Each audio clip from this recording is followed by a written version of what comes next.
Over the past decades, use of water has increased, and in many places, water availability is falling to crisis levels. Over 1 billion people lack safe water, and 3 billion lack sanitation. 80% of infectious diseases are waterborne, killing millions of children each year.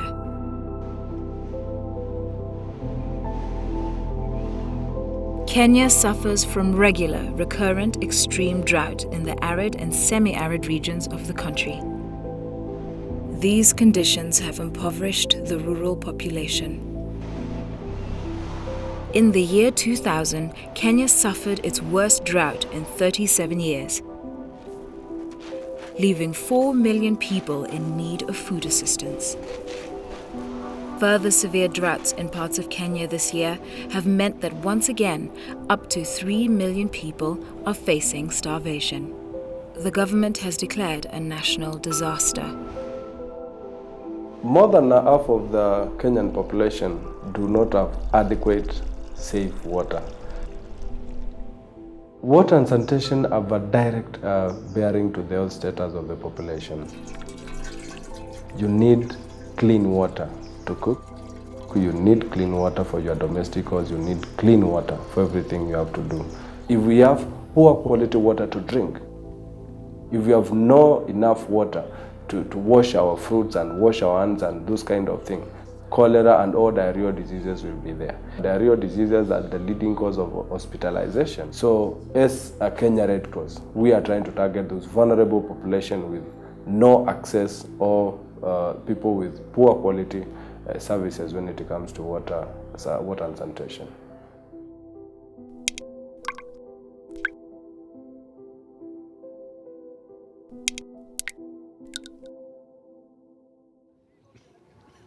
Machakos district has an estimated population of over 900,000, of which 85% derive their livelihood through farming. More than 50% of these people are categorized as the absolute poor. The Machakos Rural Water and Sanitation Project is being implemented in Itundimuni and Kitheuni sublocations. The two sublocations are in areas which are prone to drought, and the climate is usually very hot with very low rainfall, about 450 to 900 millimeters per annum. So with lack of water and harsh climatic conditions, it greatly affects their food security. So currently they are depending on food rations from the government and World Food Program, which is being distributed through Red Cross.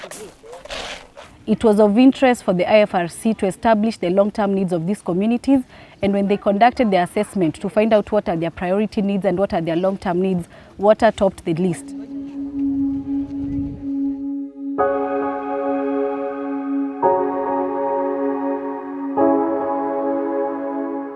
Keli and manekara meilu kuda do wa nini wa kipendo kana wa nini wa typhoid una mwingi angine mana kuza ange ugede hospitali nimo kwa wingi maoyo lokala yutayue kine utane kuneza kweko kwede wenda mushumo ngede wena ko ba go kuneza ana kiwi na bina wa tunameza kwao uzuniwe to amalauta na ando ni maneza mekwe binda ya sabono baidiko bede ando la makoma special tabinda yetu na ando mana koma umedele kiwi yu itina wa miaka eli nikwithitwo kwina thina wa mbua nitethia na mathina muno wau sigu nitwatia ta kwasa ukethethia kana kainona mwa ibinda ya kuigusoma no nginya te atie ndi utia kuma kuthiuma ndakiu kwasa kwa hospitali na ndo makusa muno ni mwo.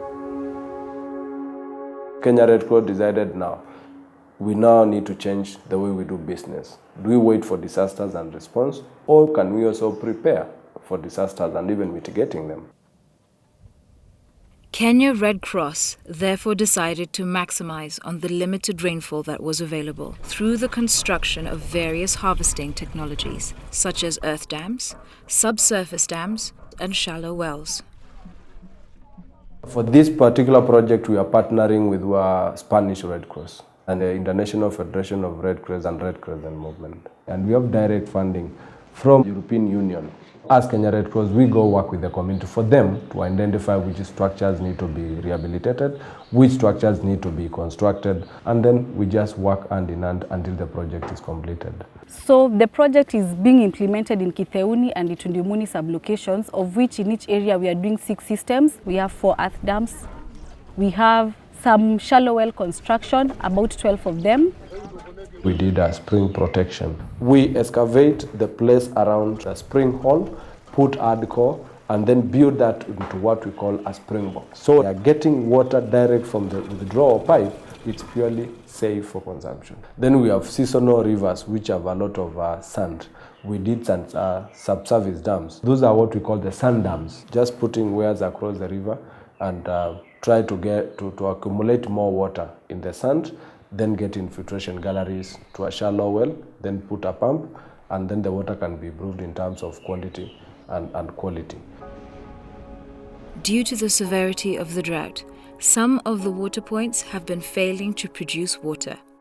In these critical times, the few that do retain even a little water have become a complete life source to the communities.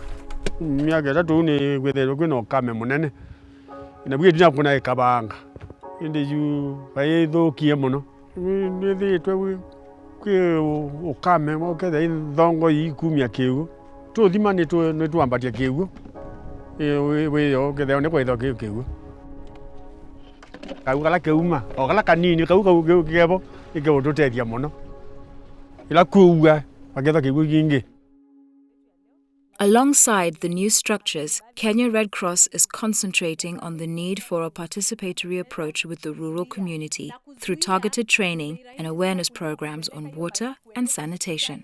This is known as the software component. Our software component mainly is made of FAST, that is participatory hygiene and sanitation transformation. Most communities already have formed groups which they meet maybe just for a merry-go-round to donate money or to help each other uplift their living standards. So where you find an already existing group, the volunteers normally approach them and tell them we have this teaching that we want to do about water and hygiene. We have 25 volunteers in each area. Underwater, maybe we teach them about sources of water, how to treat water, how to keep safe water, how to transport it. When it comes to hygiene, we deal on matters specific that promote to behavior change. Mama umweba euta atikete mutongi kiwone nage ondo dikete mutongi kiwone nage agweta obo wangu ayolo wake jitona kana o yu etaba kikoki o etaba kikoki kyangwai na kiwoke no lazima keto wo ndeni wa musini ithangu ni zakeli uwe na monangi na methambia kalaini kamwe na uwau ilo kwata na uwa ukwata na uwo nundu nye nindo naithwa nino uwa ngozi kisomo cha past ni kiseo kwa andu makisio ni tusoma sindu ta twithe na choo misiini twithe na kiwi cha kuthamba moko ta mina na gwitethia misiria itu ni eletha ye metheu ni siria nundu muno akanithia twitha muno tukwatie obo wa misii nithia twitha tikweta obo wa mautheu nithia twitha tikweta maundu kwa nicho mwana akaingimia kisomo ni cha Red Cross. Kisomo kitu namba ukimana Red Cross mata na ete utenethia watu twina mawau maingi na twisio kundwa kaeningi kyo ni kiseo nundu wa mina umachoni ethani mwana waku kwitwa kana mundu muhimu ukathamba moko ndekwatia mundu ungi ugusuiti wo buchoni kina baita muno kisomo cha Red Cross kina redio nundu ciana cia kwa yila wa grupu yetu komana keli kwa mwi na ila ya komana keli kwa mwi ni tuvude agwa wothe tira kwa nisomere kwanza utheu ni mutheu aya niketha ni nangwa cieko aya nimbo na choo nido na dustbin na utawa kuya ni mimi hiyo kuzoea pena utheu twina soma. We encourage locally available solutions. So if they cannot afford a tap, I'm sure there's a container of 5 liters, 10 liters that they are not using or it's waste for them. They can bore a small hole and still it can act as a source of tap. When it comes to things like soap, it's totally unaffordable to this rural community. So we tell them things like ash. It's known for ages traditionally. Ash acts like soap for communities. We are telling them whatever it is that you have, you can still achieve the same benefits of hygiene and sanitation. When it comes even to the latrines, we know the most expensive thing to construct is the floor where you normally step on when you go to the latrine. The project donated about 2,000 sanitation platforms to vulnerable members of the community. We also have the SHAPE program, that is School Hygiene Education and Promotion Program. We approached a total of 14 schools, 8 in Itundimuni and 6 in Kitheuni. We trained at least 2 teachers per school on the SHAPE methodology, which was a 1-week training, after which now the teachers come back to the pupils. They form health clubs of about 30 pupils, and now they conduct the training throughout the term. By the time you will be using that water. Before the Red Cross came, within the school we had knowledge things. People were not aware of why we should wash hands after visiting the toilets. Rubbish is there and it is not being burnt, so it was in a pathetic situation. And wala tutuana moko school ni mena kala madhiwa na hii kesedio na masomo ni mayu emotia school munono ndwa mo mithene mwe na thamba moko na visit latrine fitina dinanga ndo inge mana diarrhea nange maka vomit. There is difference between warming and boiling. And to boil water, you have to boil it in a clean sufuria. When we are boiling, we want to kill the disease-causing germs. Another method of treating water. Another method, Kasioki, filtration. Then the other method, we have chlorination. We have what? Chlorination. Now you are in a capacity to treat what? Water. Because when we have save water, save life.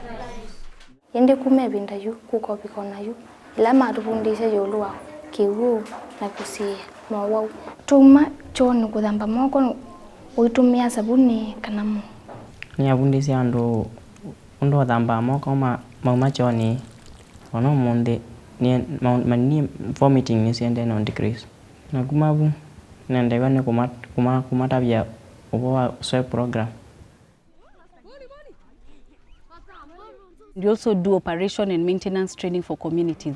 We teach them everything about the technical aspects of the water system, the operation and maintenance, as well as financial management. We have to take them through a process of calculations whereby they know this is the much I'll need for fuel, this is the much I'll need for operation and maintenance, this is the amount I'll need for paying salaries for people who are working here. After all the calculations are done, then the community can be able to come up with a favorable price for the community to be able to afford. We encourage the importance of sustainability, importance of sound management of these water systems, and the implementation of these activities is being done in accordance to what we had agreed on with the community. Na jatoneka niguo andu mogie mambo ya kiugo bandu menze na manenga bau ko Red Cross yuke na thie kithima still ukikenze tinenda itwakire na yekata andu koyo lumewite moyo nundu yume ozoke go ba mutio kwake mama yambati ake ibaza mana twe mauda mwira ciano na ibaza muno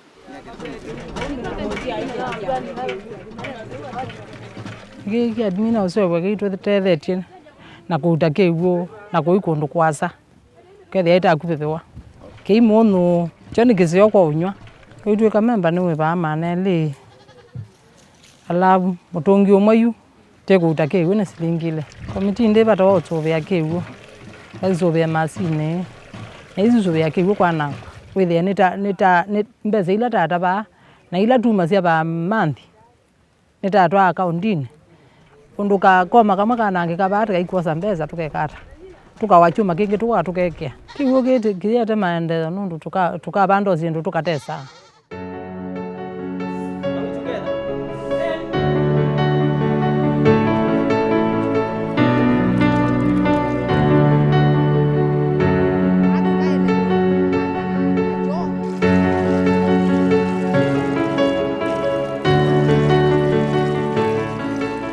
This program in Machakos has really changed the lives of the people staying there. from the not known to now known causes of diseases, not known to now known routes of transmission, not known to now known prevention methods. And this is impacting positively to the communities. By bringing water close to these people, we've not only empowered them socially, but also economically, whereby you find that women who are walking for 10 kilometers, now they have to do only 3 to 5 kilometers, meaning that these women have more time and ample time to concentrate on more gainful activities like crop farming, businesses, and be able to earn a living for their people.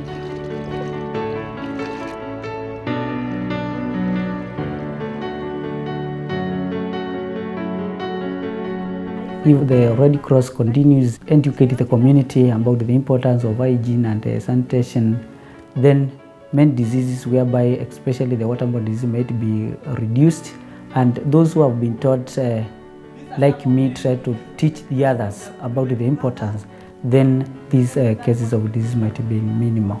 So the community will have a bright future. We hope that sometime down the line, let's say 1 year, 2 years, proceeds from this water sale will be enough to take water now to communities which are further from the water point. The water will be moving to the people as opposed to people moving towards the water source. Ni standard ya kuniendeo na kuambatanga nundu ama undu ala maendeo na kwithio kiketha ki chailu na kiki kisiona andu mena maendeo Bindao ni kuketha kwi kuseo na tikwatia ala mabiketio matuku tuketha ono kumwa ilu nundu nengi tinundu tinatunekala tigo twikala umuthi. We have still far away to go. We have a lot of work to do to control the now notorious cholera outbreaks and those kind of epidemics. We should not be occurring. Access to safe water and sanitation that is sustainable, it's a basic human right for everyone in this world. As Kenya Red Cross Society, it will give us so much joy to come down 5 years down the line and find that everyone has safe water that is sustainable at a reasonable distance from their homes. And it also gives us so much joy to know that we are also contributing towards the Millennium Goal of halving the population by half by 2015 of those people without access to sustainable, safe water and sanitation facilities.